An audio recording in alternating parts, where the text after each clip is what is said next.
안녕하세요. 미국주식론 대학의 미준입니다. 11월 3일 오늘의 미국주식 뉴스를 시작합니다. 오늘도 변함없이 미국 주식 투자의 정석을 지키고 있는 미준에 오신 것을 환영합니다. 미국 주식 투자자 입장에서는 정말 기분 좋은 2023년 11월이 펼쳐지고 있습니다. 엊그제 이어서 어제 역시도 미국 증시가 큰 폭으로 상승 추세를 이어나갔는데요. 오늘은 또 금요일이죠. 그래서 기분 좋게 오늘 방송을 시작하는 의미에서 깔끔한 차트 하나를 보여드릴까 합니다. finbiz.com에 들어가시면요. 그 전날 아니면 지난 일주일, 지난 한 달, 지난 1년 동안의 주가 흐름을 색깔로 표시해주는 굉장히 재미있는 차트가 있습니다. 지금 보고 계신 차트는 원데이 퍼포먼스, 어제 하루 동안 S&P 500에 속해 있는 500대 기업이 어떤 퍼포먼스를 보였는지 색깔로 표시해주는 차트인데요. 지금 녹색을 보시면 주가가 상승한 종목이고요. 그리고 이제 빨간색이 보이면 그 종목은 어제 하락했다. 이렇게 보실 수가 있습니다. 색깔이 선명할수록 그 하락폭이나 상승 추세가 더 짙어. 이렇게 우리가 이해를 해볼 수가 있는데요. 가령 예를 들어서 마이크로소프트는 0.65% 올라갔기 때문에 파란색이 그렇게 밝지가 않죠. 하지만 여기 보시면 엔비디아는 2.79% 올라갔기 때문에 마이크로소프트에 비해서 오히려 더 밝은 녹색을 보여주고 있습니다. 따라서 지금 현재 시장에서 떨어진 종목 아주 빨간색을 드문드문 보이긴 하는데요. 거의 대부분의 500대 종목이 상승 추세를 만들어냈다. 이런 걸 우리가 마켓 브레스가 좋다 이렇게 얘기하잖아요. 마켓 브레스는 지금 일주일 내내 좋습니다. 일주일 차트를 좀 보시면요. 이거 역시도 빨간색이 거의 보이지가 않죠. 따라서 지난 일주일 동안 미국 증시는요, 대체적으로 500대 기업 모두 상승 추세를 만들어내는 굉장히 폭이 넓은 상승 추세가 발견되고 있습니다. 요거를 조금 바꿔보겠습니다. 한 달 차트를 보여드리면요. 빨간색이 많이 늘어났죠. 그래서 언뜻 보기에도 반 이상이 빨간색으로 물들어 있는 것을 확인해 볼 수가 있고요. 그리고 이거를 3개월로 바꾸면 상황이 많이 안 좋아지죠. 그래서 아직까지 시장의 마켓 브레스가 좋다고 얘기하기는 시기상조다. 이렇게 우리가 볼 수가 있긴 합니다. 하지만 그럼에도 불구하고 미국 증시 역사를 봤을 때 가장 좋은 상승 추세를 만들어내는 것이 11월부터다. 이런 의미에서 기분 좋은 시작을 알리고 있습니다. 지금 현재 선물 지수를 보니까 다우존스는 플러스를 보이고 있고요. S&P 500은 마이너스 0.15, 나스닥은 마이너스 0.34% 보여주고 있습니다. 어제 큰 폭으로 상승했기 때문에 기술적인 조정을 보이는 것은 당연한 거고요. 사실 오늘 주가의 흐름은 굉장히 중요한 보고서 하나가 좌지우지할 가능성이 높습니다. 바로 고용보고서죠. 오늘은 11월의 첫 번째 금요일이잖아요. 따라서 지난 10월 달에 대한 고용보고서가 오늘 미국에서 발표가 됩니다. 고용보고서의 내용에 따라서 또 한번 주가가 랠리를 거듭하거나 아니면 또 조정을 받을 가능성도 있기 때문에 많은 관심을 가지고 지켜봐야 할 것 같습니다. 오늘 역시도 미국의 고용보고서 발표되면요. 대한민국에서 가장 먼저 여러분들께 전달해 드릴 수 있도록 하겠습니다. 자, 그러면 11월 3일 금요일 날 보내드리는 오늘의 미국 주식 뉴스 바로 시작합니다. 오늘도 어제 미국 증시의 시황을 정리하면서 시작하겠습니다. 다우존스가 플러스 1.7% 급등했고요. S&P 500이 플러스 1.89%로 가장 좋은 추세 만들어냈습니다. 나스닥이 플러스 1.78%로 만만치 않은 상승폭을 기록했고요. 따라서 3대 지수 모두 굉장히 큰 폭으로 급등했다. 이렇게 볼 수가 있겠죠. 어제 시장의 분위기가 좋았던 이유는 제가 어제 방송에서 자세히 설명해 드린 것처럼 지금 시장에서는요. 금리 인상이 끝났다. 이렇게 단정을 짓고 있습니다. 과연 이러한 시장의 기대치가 지속될 수 있을지 오늘 고용보고서의 내용을 통해서 다시 한번 확인해 볼 수가 있을 것 같고요. 자, 그러면 어제 시장의 상승 추세를 지도했던 성장주들의 이름을 살펴보도록 하겠습니다. 레모네이드가요, 47% 단 하루 만에 주가가 폭등을 했습니다. 그야말로 폭등이라는 단어가 정말 잘 어울릴 수밖에 없는 대단한 상승 추세를 만들어냈고요. 로크도 만만치 않죠. 30.74%. 그리고 어제는 정말 큰 폭으로 상승한 주식이 많았는데요. 쇼피파이도 플러스 22.36%, 팔란티어도 무려 플러스 20.4%, 오픈도어가 플러스 16.4%, 차지포인트 플러스 15.14%, 버진갤럭틱 플러스 14.09%, C3AI 플러스 13.73%, 파가야 테크놀로지 플러스 13.18%, 조비 에비에이션 플러스 13.06%, 펠로톤이 플러스 12.89% 올라가면서 시장의 상승 추세를 주도했다. 이렇게 볼 수가 있는 거고요. 특히 가장 위쪽에 보시면 네 종목이나 지금 20% 이상 올라갔잖아요. 이 네 종목에 공통점이 하나 있습니다. 바로 이러한 상승 추세의 주요 원인이 어닝에 있었다. 실적 때문에 이렇게 좋은 주가의 상승 추세를 만들어냈다. 이렇게 정리가 가능하거든요. 잠깐 살펴보시죠. 일단 레모네이드 보시면요. 주가가 47%나 올라갔는데 과연 어닝이 그 정도로 좋았는지 우리가 좀 직접 평가를 해볼 필요가 있겠죠. 3분기의 갭 EPS를 보시면 아직까지는 마이너스 0.88입니다. 따라서 적자에서 흑자로 전환하기에는 시간이 많이 걸릴 수 있다는 것을 재확인할 수 있는 수치고요. 시장의 전망치에 비해서는 6센트가 더 나왔습니다. 매출은 114.5 밀리언. 근데 이제 성장률이 굉장히 좋았죠. 작년 대비 54.7%라는 건강한 성장 추세를 만들어냈고요. 시장의 전망치에 비해서는 9.72 밀리언 추가적인 매출을 만들어냈습니다. 자, 그리고 또 한 가지 고무적인 부분은 커스터머 카운트입니다. 고객의 숫자가 12% 증가하면서 총 198만 4천 명 정도의 고객을 확보하고 있고요. 자, 그리고 어제 결정적으로 주가가 올라갈 수 있었던 이유는 4분기에 대한 가이던스였습니다. 매출이 107에서 109 밀리언을 만들어낼 것이다. 그런데 컨센서스는 106.92 밀리언이었거든요. 따라서 컨센서스에 비해서 좋은 매출을 기대해 볼 수가 있다. 이렇게 보면 되고요. 하지만 아직까지는 에비타 수익도 마이너스입니다. 마이너스에서 44 아니면 42 밀리언 정도의 적자를 볼 것이다. 이렇게 기록이 되고 있고요. 다음은 2023년 회계연도 풀이어를 보겠습니다. 매출이 421에서 423, 컨센서스가 410이기 때문에 컨센서스 비해서 훨씬 더 좋은 매출을 보고한 거고요. 자, 그리고 에비타 수익은 마이너스 188에서 마이너스 186. 따라서 적자를 벗어나기에는 굉장히 오랜 시간이 걸릴 수 있다. 왜냐하면 순이익도 아니고 에비타 순이익이 지금 마이너스 188이잖아요. 따라서 전반적으로 봤을 때 뭐 주가가 50% 가까이 올라갈 만한 그런 성적은 아니었다고 평가가 됩니다.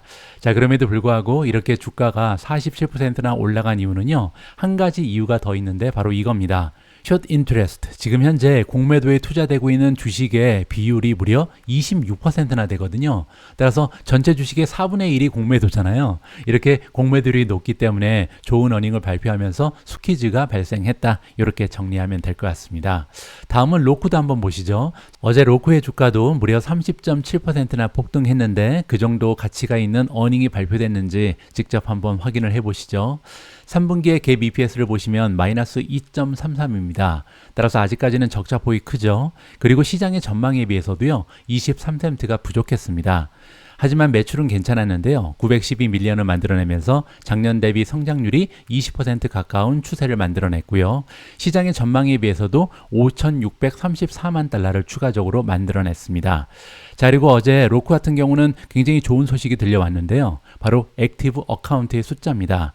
보시면 지금 활성 회원의 수가 7,580만 개로 늘어났는데요. 그렇게 되면 지난 분기에 비해서 무려 230만 개가 늘어난 수치입니다. 따라서 단 3개월 만에 230만 개나 되는 새로운 회원을 확보했다. 이렇게 보실 수가 있는 거죠.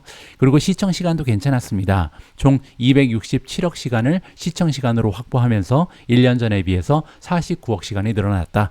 따라서 대체적으로 성장 추세가 다시 가속화되고 있는 느낌을 받으면서 주가가 30% 이상 급등할 수 있었다. 이렇게 정리가 가능합니다. 하나만 더 보도록 하겠습니다. 이번에는 쇼피파이고요. 쇼피파이의 주가 역시도 어제 22%나 급등을 했는데요. 좋은 어닝 결과가 있었는지 직접 한번 보시죠. 3분기의 논갭 EPS를 보시면 0.24입니다. 그리고 시장의 전망치에 비해서도 10센트가 추가적으로 만들어졌고요. 매출은 1.71 빌리언을 만들어내면서 작년 대비 성장률이 25%를 찍었습니다. 시장의 전망에 비해서도 4천만 달러를 추가적으로 만들어냈고요. 자, 하지만 쇼피파이에서는요, 가장 중요한 부분은 지금 논갭으로 표시가 되어 있는데 갭으로 봤을 때 과연 적자에서 흑자로 전환을 했는가, 이 부분이 더 중요하거든요. 자, 그래서 제가 잠깐 보여드리면요, 쇼피파이 페이지로 들어가셔서 어닝을 클릭하시면요, 바로 밑에 이제 어닝 서머리가 있습니다. 어닝 서머리에 가장 먼저 뜨는 내용 뭐냐면요, 이번 분기의 어닝 보고 내용, 그리고 다음 분기에 대한 예측이거든요. 자, 여기 보시면 지금 논갭을 24센트를 만들어냈다고 우리가 살펴봤죠. 그런데 바로 그 밑에 보시면 갭이 있습니다. 공식적으로 이제 인정이 되는 수치인데요. 공식적인 EPS 역시도 55센트 플러스를 기록했습니다. 그리고 다음 분기에 대한 예상을 보시면 다음 분기에도 플러스 7센트를 만들어낼 것이다. 따라서 과거 12개월을 기준으로 하면 사실 쇼피파이는 적자를 보인 기업이었습니다. 그런데 이제 그 어두운 터널을 뚫고 드디어 다시 흑자로 전환한다. 기분 좋은 소식을 전하면서 지금 주가가 22%나 급등할 수 있었다. 이렇게 정리해 드리겠습니다. 다음은 어제 미주온 탑12의 성적표를 살펴보도록 하겠습니다. 어제 미국 증시에서 가장 좋은 주가의 상승을 도모한 미주온 탑12는 팔란티어였고요. 어닝을 발표한 이후에 주가가 무려 20.4% 폭등했습니다.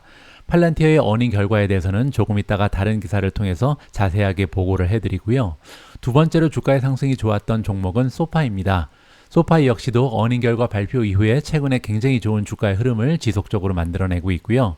나비타스가 플러스 6.59%, 테슬라가 6.25% 올라갔습니다. 그 밖에도 우버가 플러스 6.05, 인피니온 플러스 3.23, TSMC 플러스 3.05, 엔비디아 플러스 2.79, 온세미컨덕터 2.76%, 아마존이 플러스 0.80, 마이크로소프트 플러스 0.65, 마지막으로 단 한 종목이 마이너스를 보이는데요. 슈퍼 마이크로가 2.53% 떨어지면서 장이 마감됐습니다. 그런데요, 어제 미국 증시의 추세를 보신 분들께서는 아마 알고 계실 텐데 슈퍼 마이크로 컴퓨터가 어제 9% 이상 하락한 적이 있었습니다. 그리고 나서 이제 많이 회복하면서 마이너스 2.53%로 마감이 됐는데요. 여기에 대해서 어제 질문을 해주신 구독자분이 계시거든요. 창분추라는 아이디를 쓰시는 분께서 남겨주신 글인데요. 뉴스 소식 항상 감사드립니다. SMCI 좋은 어닝에 대해서 얘기하셨는데 왜 본장에서 이렇게 떨어지고 있는지 너무나 이상해서 여쭈어 봅니다. 라고 질문을 남겨주셨습니다. 이 시점이 이제 SMCI의 주가가 8%에서 9% 떨어진 시점이었거든요. 그래서 제가 잠깐 공개를 좀 해드리면요. 저 같은 경우는 어제 SMCI의 주식을 10주 총 20주를 추가적으로 매수를 했습니다. 첫 번째는 233.24달러에 매수를 했고요. 두 번째는 229.41달러에 매수를 완료했습니다.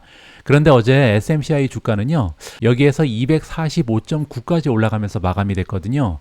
결국 제가 매수한 시점에서 7% 이상 급등하면서 좋은 추세를 만들어냈었죠. 그래서 제가 말씀드리고 싶은 부분은 뭐냐면 이렇게 이해가 되지 않는 주가의 흐름은요, 우리가 매수 기회로 삼아야 된다. 이런 말씀을 드리고 싶습니다. 왜냐하면 우리가 주식 투자를 굉장히 간단하게 이해할 수 있는 방법을 항상 말씀드리는데 주가는요, 실적 곱하기 멀티플이죠. 여기서 멀티플은 오르락 내리락 하기 때문에 우리가 신경 쓸 필요가 없다. 왜냐하면 멀티플이 올라갔을 때 팔고요, 멀티플이 떨어졌을 때 사면 된다. 이러한 논리를 제시할 수가 있거든요. 따라서 중요한 건 실적입니다. 그런데 어제 방송에서 우리가 함께 살펴본 것처럼 SMCI의 실적은 너무나 좋았고요. 그리고 앞으로의 실적은 더더욱 좋아질 것이다. 따라서 지금 볼 때 실적은 계속해서 우상향할 수밖에 없는 그런 기업이었는데 오히려 멀티플이 급락하면서 주가가 하루 만에 9%나 떨어졌었잖아요. 따라서 이거는 매수 기회였다. 저는 그래서 20주를 추가적으로 매수했습니다. 그리고 한 가지 더 공개를 드리면요. 테슬라를 좀 팔았습니다. 여기 보시면 30주를 제가 매도를 했는데요.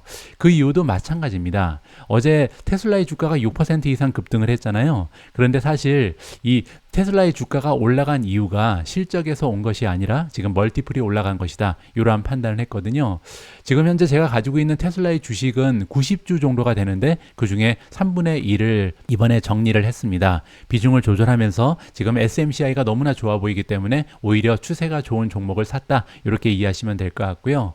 자, 그러면 테슬라 같은 경우는 어제 주식이 왜 올라갔는지, 자, 제가 방금 전에 말씀드린 것처럼 주가는 실적 곱하기 멀티플인데 멀티플이 올라간 거거든요. 자, 그래서 다음 기사에서는요, 테슬라의 멀티플이 올라간 이유를 좀 설명을 드릴까 합니다. 바로 이 기사 때문인데요. 일론 머스크가 테슬라 주가가 5배 상승 가능하다. 이러한 이야기를 하면서 주가가 급등 추세를 만들어낼 수 있었습니다. 자세한 내용을 좀 전달해 드리죠. 테슬라 주가는 목요일 날 주당 13달러 상승한 218.51달러로 마감을 했고 S&P 500 지수와 나스닥은 1.9%, 1.8% 상승했습니다. 따라서 시장보다 훨씬 더 좋은 상승 추세 6.3%를 상승한 거죠. 자, 그런데요. 어제 테슬라의 주가가 이렇게 6% 이상 상승하면서 반등한 이유가요. 실적에 대한 기대감이 올라갔기 때문이 아니었습니다. 다시 얘기해서 멀티플만 올라갔다는 거죠. 그 얘기가 뭐냐면요. 여러분들 잘 아시는 굉장히 유명한 세계적인 투자자 론 바론이 있습니다. 바론즈라는 미디어를 운영하고 있는 회장님이죠. 자, 그런데 이분이 수요일 날 소셜미디어 X에다가 어떤 얘기를 했냐면요. 잠깐 보여드리죠. 자, 여기 나와 있는 인터뷰 내용이 공개가 됐는데요. 여기서 이제 론 바론이 뭐라 그랬냐면 테슬라의 시가총액이 4조 달러를 찍을 것이다. 이런 굉장히 긍정적인 얘기를 했습니다. 그런데 이제 여기에서 끝났다면 이분의 이제 개인적인 주장으로 이제 마무리가 됐겠죠. 근데 이제 댓글을 누가 달았냐면 바로 일론 머스크입니다. 자, 일론 머스크가 뭐라고 얘기했는지 한번 읽어보시죠. We don't need to knock the ball out of park several times to achieve that value, but I think we can. 이게 무슨 얘기냐면요. 지금 4조 달러까지 갈 수 있다고 얘기했는데 그러한 목표를 달성하기 위해서는 이 볼을 파크 밖에까지 몇 번이나 보내야 된다. 이 얘기는요. 홈런을 몇 번이나 쳐야 된다는 얘기입니다. 팍이란 얘기는 이제 야구장을 얘기하거든요. 야구장 밖으로 볼을 내보내야 된다. 따라서 홈런을 몇 번이나 쳐야 된다. 이렇게 얘기한 겁니다. 쉬운 일은 아니다. 하지만 내가 볼 때 우리는 할 수 있다라고 일론 머스크가 굉장히 긍정적인 답변을 해줬거든요. 따라서 지금 일론 머스크가 그렇게 얘기한 거죠. 4조 달러까지 간다는 거는 주가가 앞으로 한 5배 정도 올라갈 수 있다. 이러한 얘기를 하면서 주가가 갑자기 급상승할 수 있는 분위기가 조성이 됐다. 이렇게 보시면 됩니다. 자, 또 무슨 얘기인지 한번 들어보시죠. 론 바론이 이런 얘기를 했습니다. 2010년에 일론 머스크를 처음 만났습니다. 그는 사명감 넘치는 사람입니다. 라고 오랜 기간 테슬라를 지지해온 바론이 마켓워치 인터뷰에서 말했다라고 전해주고 있고요. 처음에 론 바론은 머스크가 성공할지 확신하지 못했다고 합니다. 따라서 바로 투자를 시작하지 못했죠. 하지만 2014년에 따라서 9년 전에 확신을 갖게 됐고 테슬라 주식에 투자를 했다라고 자랑을 하고 있습니다.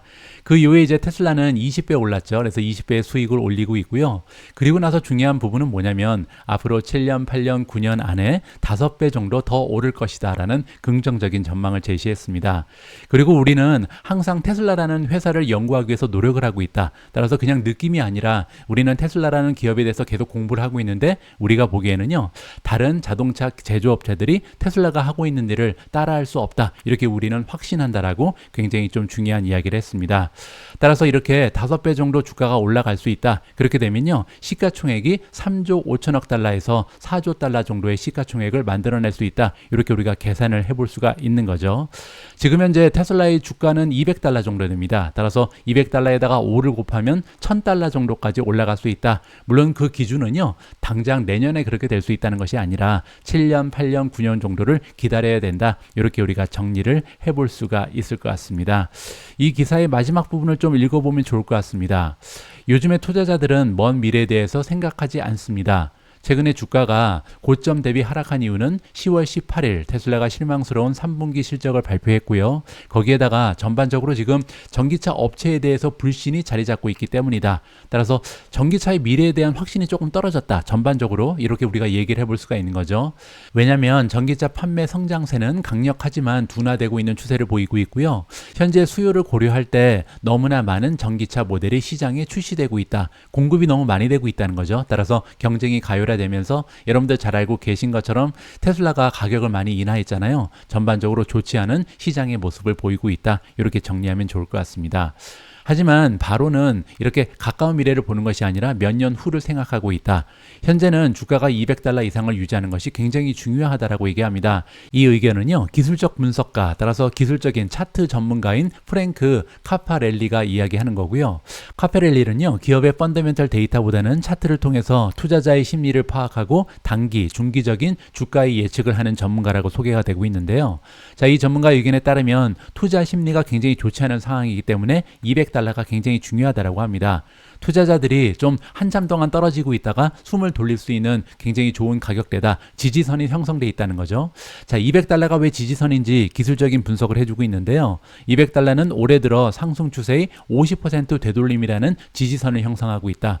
보통 이제 주가가 떨어질 때 이렇게 24%, 38% 이렇게 떨어지면서 지지선이 형성되는 선이 있거든요. 그 중에 하나가 50%고 보통 주가가 50% 떨어지면요. 굉장히 단단한 지지선을 만난다. 이게 통상적인 기술적 분석하는 사람들의 의견입니다.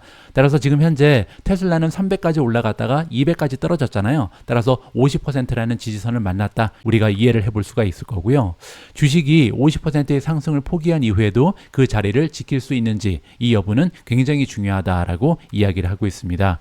정리를 해보겠습니다. 테슬라 주식 거래는 항상 강세장과 약세장 사이의 싸움이며 몇 년 후 일어날 일에 대한 희망과 단기적으로 일어날 수 있는 일에 대한 두려움 사이의 싸움이다. 따라서 지금 단기적으로는요 굉장히 좋지가 않습니다. 제가 보기에도 이번에는 테슬라의 주가가 단기적으로 반등하기에는 굉장히 어려운 상황이라고 판단을 하고 있습니다. 그렇기 때문에 이번에 테슬라 주식을 조금 정리해서 SMCI를 추가적으로 매수한 거고요. 저는 테슬라에 투자한 지 지금 3년이 넘어갔습니다. 그런데 3년 동안 단 한 번도 테슬라 주식을 판 적이 없었거든요. 이번이 처음입니다. 그 이유를 잠깐 설명을 드리면 지난 3년 동안 테슬라의 주식은요, 계속해서 오르락 내리락 변동성이 너무나 극심했습니다. 그런데 이렇게 테슬라 주가의 변동성이 극심했던 이유는요, 실적 때문이 아니었거든요. 아까 말씀드린 것처럼 주가는 실적 곱하기 멀티플이죠. 근데 테슬라의 주가는요, 항상 멀티플이 올라갔다 내려갔다 할 뿐 이 실적은요, 계속해서 꾸준히 우상향을 하고 있었습니다. 따라서 제가 볼 때 이렇게 주가가 떨어졌을 때는 그냥 추가적으로 매수하면 되는 굉장히 쉬운 투자차였거든요. 근데 지금은 상황이 조금 복잡해졌습니다. 왜냐하면 단기적인 관점에서 봤을 때는 지금 테슬라의 실적이 계속해서 안 좋을 가능성이 높거든요. 지난 분기 실적도 안 좋았지만 사실 다음 분기 그리고 내년 초까지도 테슬라의 실적은요, 굉장히 저조할 가능성이 높아졌습니다. 특히 마진도 굉장히 어렵죠. 따라서 단기적으로는 실적이 뒷받침될 가능성이 굉장히 낮다. 이러한 의견 때문에 주가는 계속해서 좀 하락하거나 아니면 반등하더라도 한계가 있을 것이다. 이러한 전망을 개인적으로는 가지고 있습니다. 이건 어디까지나 저의 개인적인 전망이기 때문에 여러분들 참고만 하시면 좋을 것 같습니다. 바로 앞에서는 제가 단 한 번도 판 적이 없었던 테슬라 주식을 일부 매도한 이유를 자세히 설명드렸는데요. 이러한 결정에 큰 역할을 한 기사 하나를 여러분들께 보여드리도록 하겠습니다. 테슬라의 10월달 중국산 판매량이 발표가 됐거든요. 여기서 얘기하는 중국산 판매량은요, 중국에서 생산을 해서 이제 수출을 하거나 아니면 내수용으로 판매한 대수를 합친다, 이렇게 이해가 가능합니다. 테슬라가 10월달 중국산 전기 자동차를 72,115대를 인도했다라고 나와 있는데요. 그렇게 되면 한 달 전에 비해서는 판매 대수가 오히려 2.6% 감소했습니다. 그리고 이제 작년하고 비교해서도요, 0.6% 증가하는 데 그쳤거든요. 그런데 바로 밑에 보시면 라이벌 기업 BYD가 등장을 하는데, BYD 같은 경우는 30만 1000대 이상을 판매를 했고요. 그리고 9월 달에 비해서 5% 증가, 작년에 비해서는요 38.4%나 판매 대수가 증가했다라고 자랑을 했습니다. 거기에다가 어제 방송을 보신 분들께서는 기억하시겠지만 리오토 같은 경우는요, 작년 대비해서는 무려 300% 증가했고요. 그리고 지난달에서 36,000대에서 4만 대로 늘어나면서 무려 12%나 전달 비해서도 많은 자동차를 판매했습니다. 자, 그래서 정리를 해보면 지금 테슬라 그리고 BYD, 리오토를 비교해 보면요, 지금 리오토 같은 경우는 작년 대비 300% 증가했는데 테슬라는 거의 변화가 없죠. 0.6%면 횡보한 거잖아요. 거기에 이제 BYD 같은 경우는 38.4% 증가했다. 따라서 같은 시장에서 활약하고 있는 기업들에 비해서 지금 테슬라의 판매 대수는 너무나 빈약하다. 이렇게 우리가 살펴볼 수가 있는 거죠. 자, 그런데 이러한 실적 보고가 그냥 넘어갈 만한 문제가 아닌 게요, 여러분들 잘 알고 계신 것처럼 지금 테슬라는요, 수익보다 판매를 우선시하고 있습니다. 굉장히 좀 공격적으로 할인 정책을 2023년 들어서 펼치고 있잖아요. 그 얘기는 뭐냐면 지금 현재 마진을 좀 줄이가면서 마진의 타격을 입으면서도 일부러 시장 점유율을 높이겠다. 따라서 판매 대수가 훨씬 더 중요하다. 지금은 마진이 중요한 것이 아니다. 조금 디스카운트 많이 주고 많이 팔겠다. 이러한 정책을 발표했잖아요. 근데 문제는 이렇게 할인을 많이 하면서도 자동차가 판매되고 있지 않다. 이게 엄청나게 큰 문제죠. 따라서 시장 점유율을 뺏기고 있다라고 합니다. 자, 여기 나와 있는 것처럼 중국 전기차 부분에서 테슬라의 시장 점유율은요, 지난 분기에 12.98이었습니다. 그런데 지금 3분기에는요 9.89%로 10% 이하까지 떨어졌거든요. 자, 그리고 또 한 가지, 9월 달에 중국에 새로운 모델 3를 출시한 바가 있습니다. 그리고 10월 26일부터 공식적으로 인도를 시작했거든요. 따라서 지금 여러 가지 굉장히 좀 자동차를 많이 판매하기 위해서 엄청나게 많은 노력을 하고 있는데 실적으로 이게 증명이 되고 있지 않다. 이 노력이 실적에 반영이 되고 있지 않은 거죠. 따라서 굉장히 어려운 상황이다. 단기적으로는 굉장히 어려운 주가의 흐름을 보일 가능성이 있다. 나중에 테슬라의 줍줍기에는 다시 한번 찾아올 수 있다는 것이 저희 개인적인 희망입니다. 다음은 어제 미국 증시의 주인공 팔란티어로 넘어갑니다. 팔란티어 관련해서 잠깐 에피소드 하나를 전달해 드리면요. 제가 2021년 말에 한국에 이제 잠깐 3개월 정도 있었죠. 인도네시아 생활을 정리하고 한국에 들어갔을 때 이제 가족분들하고 만나서 이야기를 하다가 이모님이 지금 현재 주식을 하나만 사면 어떤 게 가장 좋겠냐 이렇게 여쭤보셔서 제가 그때 이제 엔비디아를 추천해 드렸습니다. 그리고 나서 여러분들 잘 알고 계신 것처럼 엔비디아 주가 흐름이 너무나 좋았잖아요. 그리고 나서 이번에 들어가서 이모님이 또 물어보시더라고요. 그래서 이제 엔비디아는 됐고 다른 종목 하나만 추천해달라 이렇게 말씀하셔서 제가 이번에는 팔란티어를 얘기했었거든요. 근데 다행히 어제 팔란티어가 좋은 주가의 흐름을 만들어내면서 기분이 아주 좋았습니다. 어제 제가 미존 멤버십 플랫폼에 팔란티어 관련된 포스팅을 4개나 해놨습니다. 하나는 어닝 프레젠테이션이었고요. 한국어 버전으로 여러분들 팔란티어의 어닝 보고서를 읽어보실 수가 있고요. 그리고 하나는 CEO의 주주 서한입니다. 팔란티어 CEO가 주주들한테 보내는 편지다. 이렇게 보시면 될 것 같고요. 자, 그리고 또 한 가지는 팔란티어 CEO의 베런즈 인터뷰 내용. 베런즈는 아까 우리가 등장했던 론 베런이 운영하고 있는 미디어죠. 자, 여기에서 굉장히 깔끔하게 정리가 돼 있는 기사가 발견이 돼서요. 제가 이 기사를 여러분들과 함께 읽어볼까 합니다. 팔란티어는 3분기에 예상보다 나은 재무 실적을 기록했으며 인공지능 기반 분석 애플리케이션에 진출하여 민간 기업 비즈니스에 활력을 불어넣었다. 이렇게 정리해주고 있습니다. 그러나 일부 투자자는 회사의 정부 사업 성장 둔화에 실망할 수도 있는 결과였다. 어제 5개티가 하나 있었는데요. 그게 뭐였냐면 정부 비즈니스의 상승률, 성장률이 조금 약화됐다. 이렇게 우리가 이해를 해볼 수가 있겠죠. 조금 이따 자세한 내용을 한번 살펴보시고요.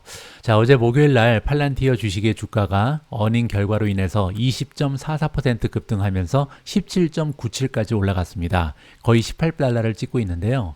자, 이렇게 되면 팔란티어 주가는요. 올해 한 해 동안 지금 181%나 상승한 셈입니다. 자, 구체적인 수치를 좀 살펴보시죠. 팔란티어는 이번 분기에 전년 동기 대비 17%나 상승한 5억 5,800만 달러의 매출을 기록했습니다. 이거는요, 지난 분기에 발표했던 가이던스가 5억 5,300만에서 5억 5,700만이었거든요. 따라서 가이던스를 초과한 거죠. 그리고 시장의 컨센서스는 5억 5,600만이었기 때문에 스스로 제시했던 가이던스 그리고 시장의 컨센서스를 모두 초과하는 굉장히 좋은 매출 실적이다. 이렇게 정리가 가능합니다. 다음에 더 중요한 건 이제 영업이익이죠. 앞에 조정이라고 붙이는 거는 논갭이라고 보시면 됩니다. 논갭 영업이익이 1억 6,300만 달러가 나왔는데요. 가이던스는 1억 3,500이었습니다. 따라서 스스로 제시했던 가이던스보다 훨씬 좋은 영업이익을 이번에 만들어낸 거죠. 자, 그리고 조정이 붙으면 논갭이라고 말씀드렸잖아요. 이번에는 갭으로 봐야겠죠.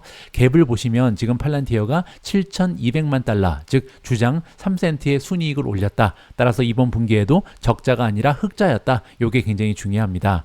자, 팔란티어는요, 민간 부분, 상업 부분에서 매출이 굉장히 많이 늘었습니다. 23%나 작년 대비 증가하면서 2억 5,100만 달러를 기록했고요. 시장 컨센서스는 2억 3,400만 달러였기 때문에 이쪽에도 훨씬 더 상회하는 좋은 수치를 발표한 거죠. 자, CEO 알렉스 카프가 등장합니다. 아까 제가 잠깐 보여드렸던 주주 서한에서요. 이렇게 호조를 보일 수 있는 이유는 뭐냐면 최근에 출시한 AI 플랫폼에 대한 수요 증가 때문이다. 따라서 새롭게 만든 AIP라고 부르는 인공지능 플랫폼이 너무나 인기가 좋다. 이렇게 원인을 얘기했습니다. 팔란티어는 이번 분기에 즉 단 3개월 만에 100만 달러 이상의 가치를 지닌 80건 이상의 거래를 성사시켰다고 합니다. 3개월에 계약이 80개 됐다는 것은 예산일이 아니죠. 그리고 그중에 29건은요. 최소 500만 달러 정도의 가치가 있는 계약이라고 합니다. 그 얘기는 정말 3일에 한 번 정도는 500만 달러씩 벌었다 이렇게 보면 되겠죠. 그리고 12건은 최소 1000만 달러의 가치를 지닌 거래였다. 따라서 지난 3개월 동안 정말 영업활동이 활발했다 이렇게 자랑을 한 거죠. 자, 알렉스 카프가 또한 바이런즈의 인터뷰에서 얘기하기를요. AI를 기반으로 하는 미국의 상업 비즈니스가 2025년 1분기까지 10억 달러까지 올라갈 것이다. 따라서 그 얘기는요. 지금 현재 규모에 비해서 2배 커질 거라고 얘기합니다. 자, 팔란티어는요. 상업 비즈니스 그리고 이제 정부 기관에 상대로 하는 비즈니스가 있는데 이 중에서 상업 비즈니스의 성장 추세가 앞으로 몇 년 동안 2배 가까이 올라갈 것이다. 굉장히 긍정적인 얘기를 한 거죠.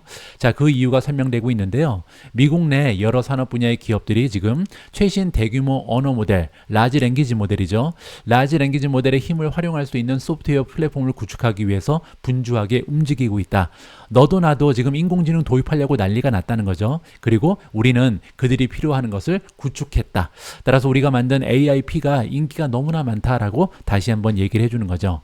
자, 그리고 중요한 얘기를 하는데요. 알렉스 카프에 의하면 스펙 관련 신규 오퍼닝에 대한 회사의 투자 포트폴리오를 조정하면요, 미국의 상업 비즈니스가 23%가 아니라 52% 증가했다라고 얘기합니다. 자, 여기에 나와 있는 이 신규 오퍼닝, 이게 뭐냐면요, 굉장히 좀 성공적이지 못했던 전략 하나가 있었습니다. 몇 년 전에 스펙 주식에 투자를 많이 했었거든요. 이건 뭐냐면 굉장히 좀 가능성이 있는 이 스펙 주식, 신규 비즈니스에 투자를 하고요, 대신 너네들은 우리 소프트웨어 써야 돼, 이렇게 이제 상부상조하는 그런 계약 관계를 많이 만들었었거든요. 따라서 스타트업에 투자를 굉장히 많이 했었던 게 바로 팔란티어였는데 실패했다. 따라서 굉장히 좋지 못한 전략 중에 하나였죠. 자, 그런데 이 전략을 이제는 포기를 했습니다. 더 이상은 스펙 거리에 투자를 하지 않거든요. 자, 그런데 여기에서 발생하는 손실이 좀 있었던 것 같습니다. 따라서 그거를 만약에 반영을 하게 되면요, 지금 미국 쪽의 상업 비즈니스는 성장률이 무려 52%다. 따라서 앞으로 다가오는 미래에도 이러한 수준을 유지할 수 있겠다라고 우리가 좀 기대를 해볼 수가 있는 거죠. 자, 그리고 이 부분에서는 굉장히 중요한 영업의 비밀을 카프가 얘기해주고 있는데요. 예전에는 수억 개월에 걸친 파일럿 프로젝트를 진행했었다. 따라서 신규 고객을 확보하기 위해서는요, 이 팔란티어의 엔지니어가 고객사에 방문을 해서 막 수개월 동안 거기에서 이제 출장을 가서 막 여러 가지 프로젝트를 진행하면서 신규 고객을 확보할 수 있었다. 그렇기 때문에 고객의 수를 늘리는 게 굉장히 어려웠었죠. 자, 그런데 이게 이제 바뀌었습니다. 이제는 AIP가 등장을 하면서 단 하루에서 맥시멈 5일 정도면 이제 부트캠프라는 것을 이용을 해서요, 신규 고객을 확보할 수 있는 길이 열렸다. 이렇게 지금 얘기를 하고 있거든요. 알렉스 카프가 얘기하기를 연말까지, 따라서 앞으로 한 2개월 정도 남았는데 무려 250개의 부트캠프를 실시할 예정이다 라고 얘기합니다. 2022년, 따라서 1년 전만 해도요, 141개의 파일럿 프로젝트를 진행했던 것과 굉장히 비교가 많이 된다. 왜냐하면 작년에는요, 1년 동안 다 해서 141개의 고객사에 찾아가서 이제 프로젝트를 진행하려고 여기에서 이제 영업 활동을 했던 거잖아요. 그런데 지금 올해는요, 단 2개월 동안 무려 250개의 부트캠프를 설치해 놓고 여기에서 새로운 비즈니스를 픽업할 수 있다. 이렇게 비교를 해주는 거죠. 그렇기 때문에 이제 출시한 지 6개월밖에 되지 않은 이 AI 소프트웨어는요, 무려 300개 이상의 고객사가 이미 채택을 했다라고 이야기하고 있습니다. 반년도 되지 않았는데 300개 이상 팔았으니까 엄청나게 많이 팔리고 있는 거죠. 자, 이번에 앞에서 언급됐던 5개 T가 나옵니다. 이번 분기에 정부 매출이 나오는데요, 민간 부분이 아니라 정부 매출을 보시면 3억 8천만 달러가 보고가 되면서 작년 대비 12% 증가하는 데 그쳤습니다. 따라서 굉장히 좀 실망스러운 부분이긴 했는데 알렉스 카프가 얘기하기를 그저 울퉁불퉁한 사업이다. 따라서 변동성이 좀 있다는 거죠. 정부 기관에서는 이제 예산이 책정돼 있고 예산에 따라서 뭐 계약이 많이 발생할 수도 있고 계약이 없는 기간도 있다. 이렇게 우리가 이해를 하면 될 것 같습니다. 하지만 지금 정부 쪽에서도 우리 제품에 대한 문의가 전례 없이 많이 들어오고 있는 상황이다. 따라서 조만간 정부 쪽도 비즈니스가 호전될 것이다 라고 낙관하고 있다라고 설명이 나왔습니다. 자, 알렉스 카프는 현재 이스라엘과 하마스 전쟁에서 이스라엘을 강력하게 지원하고 있다는 얘기까지 했고요. 이스라엘 정부에 자사의 모든 제품을 제공하고 있다라고 강조를 했다라고 합니다. 자, 다음은 가이던스입니다. 4분기 매출은 5억 9,900만 달러에서 6억 3천만 달러로 예상이 된다. 컨센서스는요, 6억 달러입니다. 따라서 6억 3천을 만들게 되면 이제 컨센서스를 넘어서는 좋은 수준을 발표할 수 있게 되는 거고요. 자, 그리고 조정 영업 순이익, 논갭 영업순이익이죠. 영업이익 같은 경우는 1억 8,400만 달러에서 1억 8,800만 달러. 컨센서스는요, 1억 7,700입니다. 따라서 다음 분기에도 영업순이익은 굉장히 좋겠다. 이렇게 기대해 볼 수가 있는 거고요. 그리고 12월 분기에도 일반 회계 기준, 우리가 보통 GAAP라고 부르는 갭 기준으로 해서도 순이익을 달성할 것이다. 그 얘기는요, 다음 분기에도 우리는 적자가 아니라 흑자다. 그렇게 되면요, 지금 5분기 연속으로 갭 순이익을 달성하는 셈이 됩니다. 자, 따라서 정리를 해보면요, 4분기 연속 갭 수익을 달성했기 때문에 이제는 팔란티어가 S&P 500 지수에 편입될 자격을 갖추게 됐다. 따라서 굉장히 중요한 하나의 호재가 발생하게 된 거죠. 따라서 이제 팔란티어의 상승 추세는요, 더욱더 가속화될 수 있다라고 개인적으로 판단을 하고 있습니다. 자, 이렇게 팔란티어의 주가는 어제 아침에 장 전에 어닝을 발표한 이후에 20% 넘게 급등을 했습니다. 반면 어제 장이 마감된 이후에 어닝을 발표하고 나서 주가가 떨어지고 있는 종목이 하나 있는데요. 바로 애플입니다. 애플은 여러분들 알고 계신 것처럼 시가총액 1위 기업이잖아요. 따라서 애플의 주가 흐름은 전반적인 증시의 주가 흐름에도 반영이 되기 때문에 굉장히 중요합니다. 어떤 어닝이 있었는지 한번 살펴보시죠. 자, 보시는 것처럼 4분기에 갭 EPS가 1달러 46이 나왔고요. 시장의 전망치보다 7센트를 더 만들어냈습니다. 매출을 보시면 89.49 빌리언인데 안타깝게도 작년 대비 마이너스를 보였거든요. 시장의 전망치라는 그대로 맞아 떨어지는 수치였다. 따라서 지금 시장의 전망치랑 맞아 떨어지긴 했지만 작년 대비 마이너스 성장을 보였다는 게 굉장히 좀 큰 흠이 될 것 같고요. 이제 중요한 것은 가이던스겠죠. 가이던스는 여기 나와 있지 않기 때문에 제가 다른 기사를 통해서 여러분들께 공유를 해드릴까 합니다.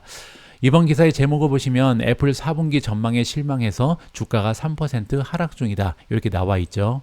지금까지 3.25% 주가가 하락하고 있는 추세를 만들어내고 있습니다. 목요일날 애플은 아이패드와 웨어러블 기기 수요 약세로 인해서 월가의 기대치를 하회하는 홀리데이 분기 매출 전망을 발표했다. 그러면서 시간의 거래에서 3% 하락했다라고 나와 있죠. 따라서 4분기의 전망이 지금 현재 아이패드, 웨어러블이 굉장히 좋지 않을 것이다. 이러한 기대를 하고 있다는 거죠.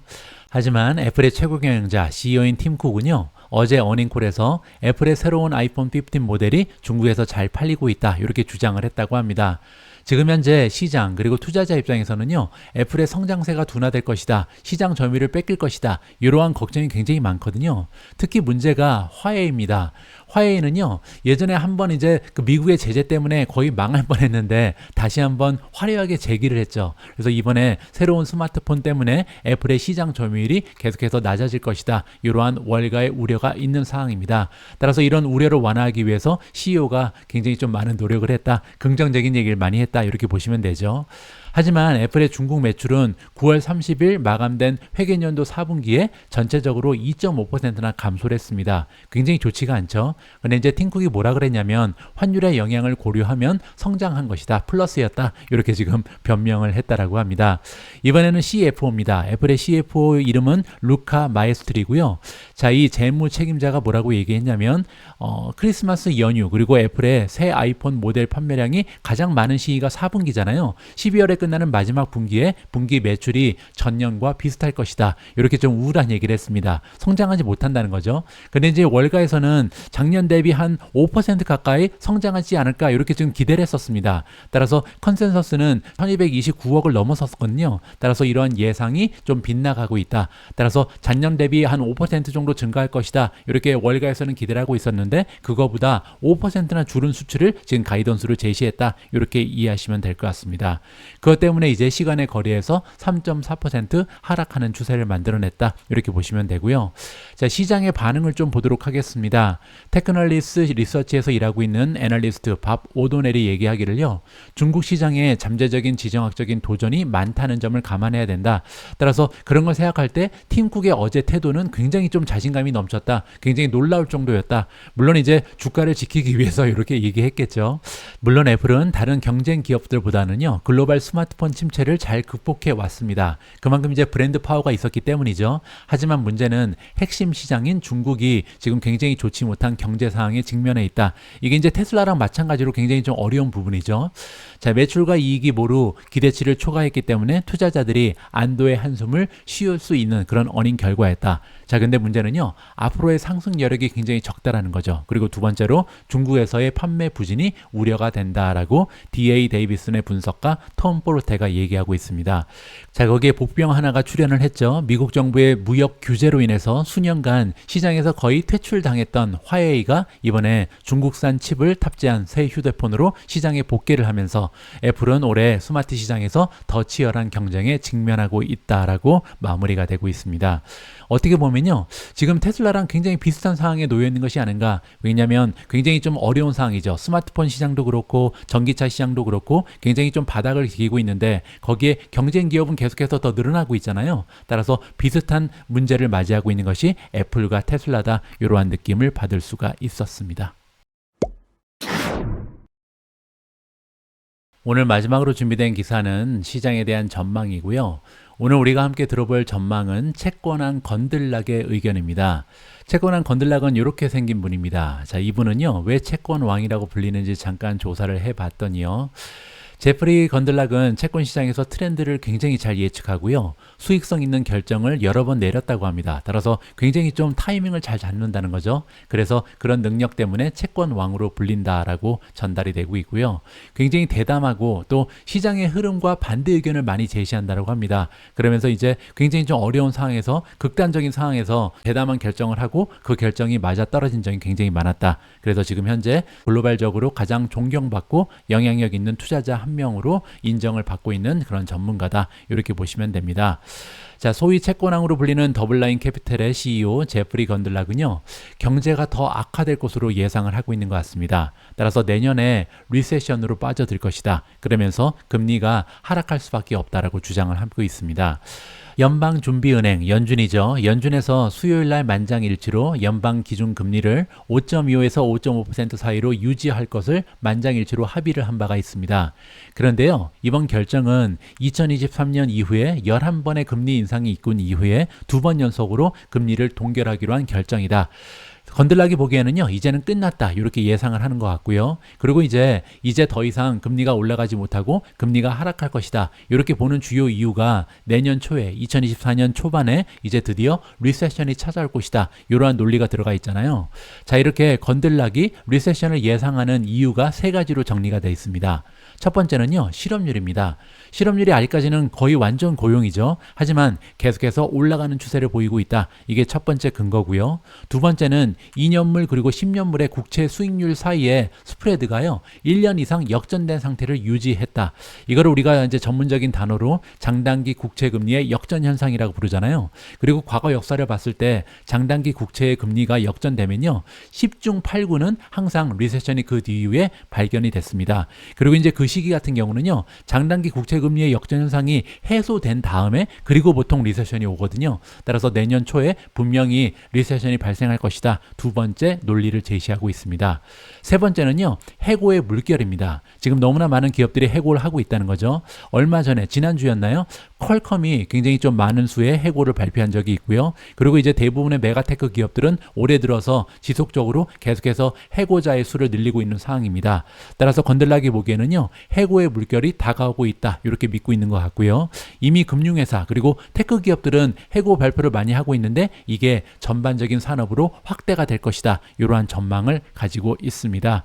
자, 건들락은 또한 한 가지 굉장히 중요한 이유를 추가하고 있는데요. 9월 달에 끝난 미국의 회계연도 말에 거의 1조 7천억 달러가 지금 연방 재정 적자가 났다. 자, 그런데 문제는 이렇게 적자가 늘어나면서 결국 예산 부족 때문에 미국의 총 부채 금액이 점점 늘어나고 있잖아요. 지금은 34조 달러에 이르고 있습니다. 그런데 이렇게 부채가 많다는 얘기는요, 이렇게 높은 금리를 지속적으로 유지할 수 없다는 거죠.